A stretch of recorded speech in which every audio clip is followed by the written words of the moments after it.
ang unang sasagot. Lassie, gaano ka nakatagal nagta-tricycle driver? Since birth. Kaya pala pagod ka na. Oo. Nagta-tricycle ka sa inyo dati? Hindi, umangkas lang. Ever? Hindi ka Oo, hindi. Ay, nagta-tricycle ako. Sumasakay ako, pero hindi ako nag-tricycle na nag-drive. Oh, hindi. Ibig sabihin ko nagta-tricycle Yes. ka. Oo. Saan papunta? Project 3, papunta ng Cubao, minsan, gano'n. Dati kasi, nung mga bata tayo, di ba may mga tricycle driver din na parang school service? Yes. Sila na yung hatid sundo sa mga... Nakatoka. Correct. May naging jowa kang tricycle driver. Yung totoo. Hello? Hindi naman naging jowa, kaharutan. Hello? Hindi ka ginowa. Hindi. Medyo sawe. Saka sumasakay sa harap sa likod. True to life.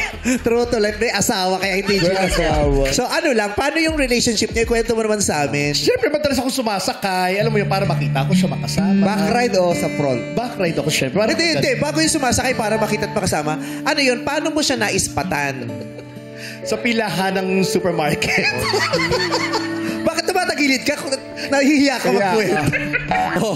Ayan na. Parang hindi ka mahiya. Nakita mo sa pila. Nakita mo na bago ka pa sumakay o napansin mo lang siya nung pababa ka na? Actually, nakikita ko na siya. Ba't pag ikaw nagkukwento sa pag-ibig, di nakakakilig? Ito naman. Si Agoy o Pogi. Kung may sasakyan kang tricycle, kanino ka sasakay? Kay Loloy, kay Agoy o kay Shewa? Siyempre dito. Paano mo aayain si Agoy sa sinihan? Agoy. Hello? Sabihin mo, Agoy. Agoy. Gusto mo na ng sine?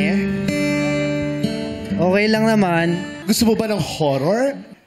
Kahit ano, basta may mapanood lang tayo. Kahit ano, ang mahalaga nanonood siya. Tapos hindi ka niya titignan, manonood lang siya. Alam mo, Pero sige, Alton, naputol tayo kanina. Anong mensahe mo dun sa ano? Anong mensahe para dun sa lalaking minsang nagpakilig sa'yo tuwing isinasakay ka sa tricycle sa inyo? ang saya. Napasaya mo ko nung kabataan ko, syempre. Ang saya. Or parang happy shop. Nakaka-heart. Ito kala mo kamukha ni Jackie. Parang happy memories. Sige. Naalala ko kasi. Oo, masaya ka. Eto nga pala yung baklang sinakay mo dati. Ano pala? O, dali mag-message ka na. Thank you ha kasi salamat din na pagdaanan ko yung saya nung kabataan ko na iba yung kilig. Iba yung kilig na nandun ako sa likod mo, nakakapit. Masarap, di ba? Kapit mo naman yung friend natin. Nagpakal siya. Kaya kapit mo naman.